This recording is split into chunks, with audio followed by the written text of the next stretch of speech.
I am well. I am perfect health. I am that. I am. That is my affirmation. That is how I live. That is how I breathe. That is how I believe.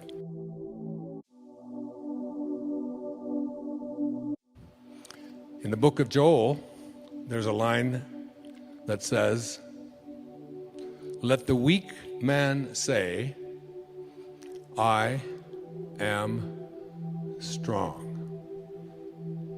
Now, one of the things that I want to leave you with here in the time that I have with you today is for you to become conscious of how you use this term, I am.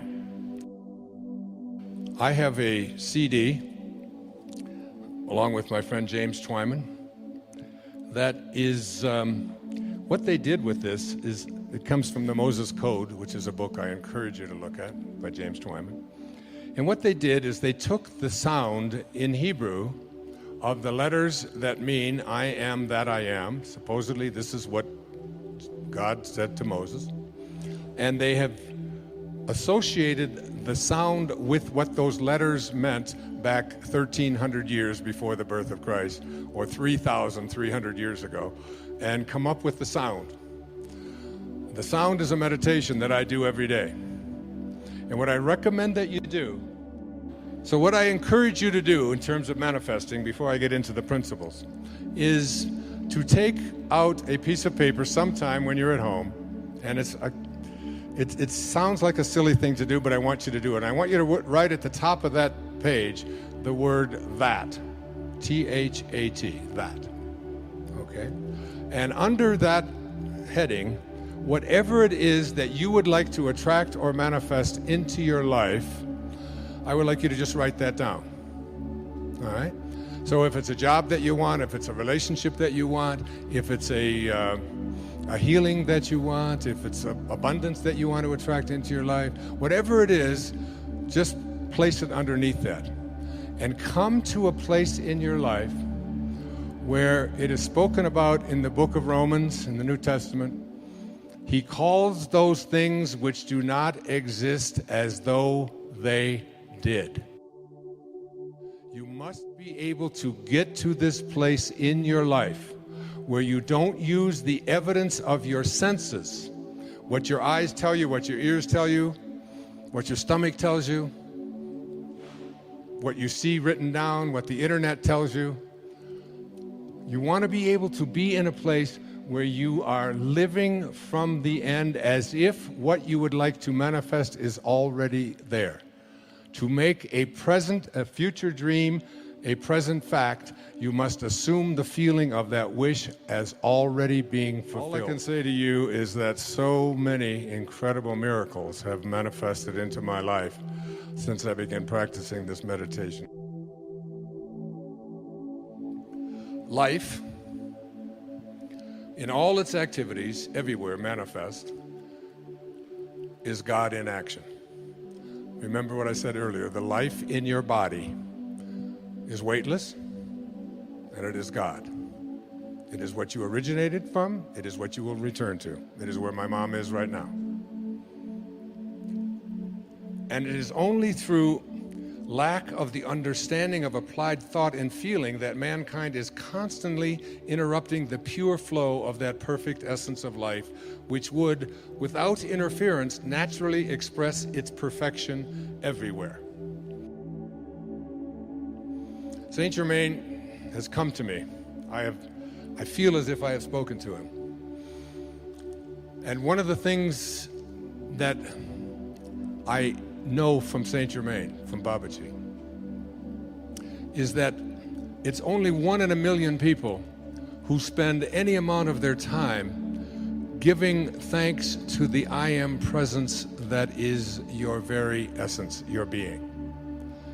Not giving thanks for all of the bounty that you have in your life and for your health and for all of the nice things, but to be in a state of gratitude for the awareness that who you are is this divine essence, this divine being. When I do the meditation, one of the things that I say is I am in a state of continuous gratitude for the I am presence that speaks through my mouth and through my body and through my writing and so on. It's staying in constant contact with the awareness that there is something divine that is what I am. And every time I use this word, I am.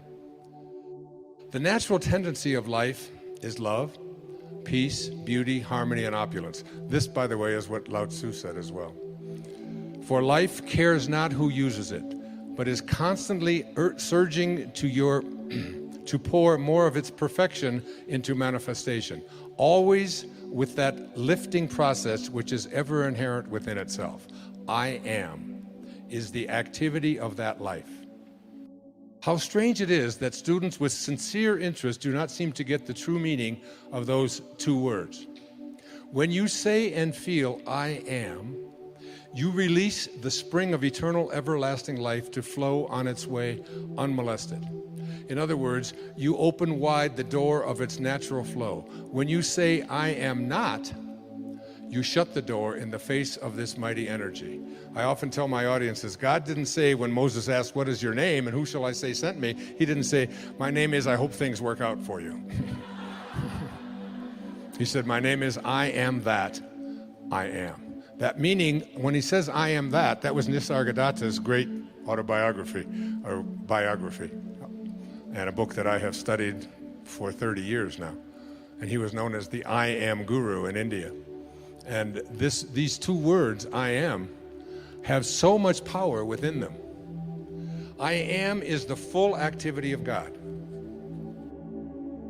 Having placed before you so often the truth of God in action, I wish you to understand its first expression in individualization, in you.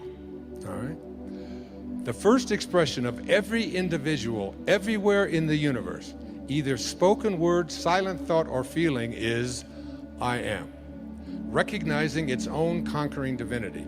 The student, endeavoring to understand and apply these mighty yet simple laws, must stand guard more strictly over his thoughts and expression in word or otherwise. For every time you say, I am not, I cannot, I have not, you are, whether knowingly or unknowingly, throttling that great presence within you. So, could God say, I am depressed?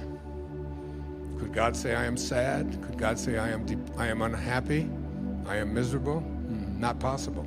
And every time you say that, you blaspheme.